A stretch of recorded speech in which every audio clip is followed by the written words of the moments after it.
আসসালামু আলাইকুম। সবাইকে স্বাগতম জানাচ্ছি আমার আজকের ভিডিওতে।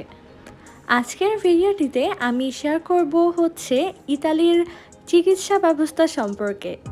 এটা হচ্ছে আমার জানা মতে আমি যতটুকু জানি এই চিকিৎসা ব্যবস্থা সম্পর্কে আমি আপনাদের সাথে তাই শেয়ার করব। ফার্স্টেই বলে নিচ্ছি, যদি আমার কোনো জানা ভুল হয়ে থাকে তাহলে প্লিজ ক্ষমার দৃষ্টিতে দেখবেন। আর আজকে আমি যেই ভিডিওসগুলো শেয়ার করছি এটা হচ্ছে আমি আমার একটা ডক্টরের কাছে গিয়েছিলাম একটা এক্সামের ব্যাপারে। সেই দিন আর কি এই ভিডিওসগুলো করেছিলাম। ইতালিতে আমি প্রায় ৫ বছর যাবৎ আছি। এই ৫ বছরে আমি যা জানতে পেরেছি আমি আজকে আপনাদের সাথে তাই শেয়ার করছি।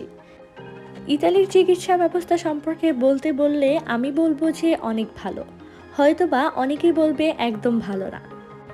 ফার্স্টে আমি তাহলে ভালো দিকগুলো আপনাদের সাথে শেয়ার করি। এখানকার চিকিৎসা ব্যবস্থা সম্পর্কে বলতে হলে আমি এখানে টেনে দিব, কারণ হচ্ছে এখানকার চিকিৎসা ব্যবস্থা খুবই ভালো। এবং এখানের সবচেয়ে ভালো দিক হচ্ছে যে কোনো ব্যক্তি যদি অসুস্থ হয়ে পড়ে এবং এখানে ইমার্জেন্সিতে গেলে তার এক পয়সাও লাগবে না। এবং ইমার্জেন্সিতে গেলে তাকে নিয়ে তারা আগে হচ্ছে তার ট্রিটমেন্ট শুরু করে দিবে, চিকিৎসা করা শুরু করে দিবে। তারা খুঁজবে না যে এর অন্য কোনো ফ্যামিলি মেম্বার্স এখানে আছে বা কি নাই, বা কারোর কাছে জিজ্ঞাসা করবে না কিছু। তারা আগে ওই মানুষটাকে সুস্থ করার চেষ্টা করবে, মানুষটাকে বাঁচাবে। সে যতদিন না পর্যন্ত পুরোপুরি সুস্থ হয়ে ফিরছে সেই পর্যন্ত তারা বিনা পয়সায় ইমার্জেন্সিতে ট্রিটমেন্ট দিবে। এখন আমি শেয়ার করব হচ্ছে খারাপ দিকগুলো।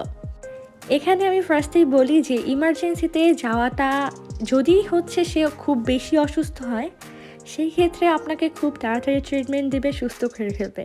কিন্তু আপনি যদি খুব অল্প অসুস্থ হন বা কোনো হালকা রোগের কারণে সেখানে যান তাহলে আপনার অনেকক্ষণ অপেক্ষা করতে হবে। দেখা যায় 10 ঘন্টা অপেক্ষা করার পরে ট্রিটমেন্ট পাওয়া যায় ইমার্জেন্সিতে।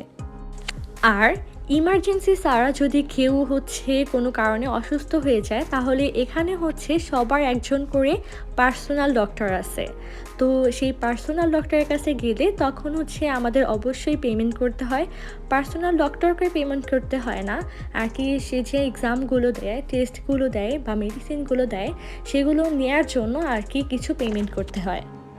সেটা বাংলাদেশের সাথে কম্পেয়ার করলে দেখা যায় সেমই পড়ে যায়, কারণ বাংলাদেশে আমাদের একটা এক্সাম করতে যেই খরচটা পড়ে যায় এখানে দেখা যায় ওই রকমই পড়ে যায়। কিন্তু বাংলাদেশে একটা ডক্টরের কাছে গেলেই যেমন আমাদেরকে ডক্টরকে ভিজিট দিতে হয়, তো এই ক্ষেত্রে ইতালিতে হচ্ছে পার্সোনাল ডক্টরের কাছে গেলে তাকে ভিজিট দিতে হয় না, কিন্তু এক্সাম করাতে বা হচ্ছে কোনো মেডিসিন নিতে তখন হচ্ছে টাকা দিতে হয় বা টাকা ইউজ করতে হয়। আর ইতালিতে আরও একটা ভালো দিক হচ্ছে এখানে যদি কারো অনেক বড় কোনো রোগ হয় সেই ক্ষেত্রে সেই সরকার থেকে অনেক ভালো কিছু সুযোগ সুবিধা পাবে। আমি যতটুকু জানি আপনাদের সাথে তাই শেয়ার করলাম। যদি আমার কোনো ভুল হয়ে থাকে তো ক্ষমার দৃষ্টিতে দেখবেন। আজকের ভিডিওটি এখানেই শেষ করছি। আল্লাহ হাফেজ।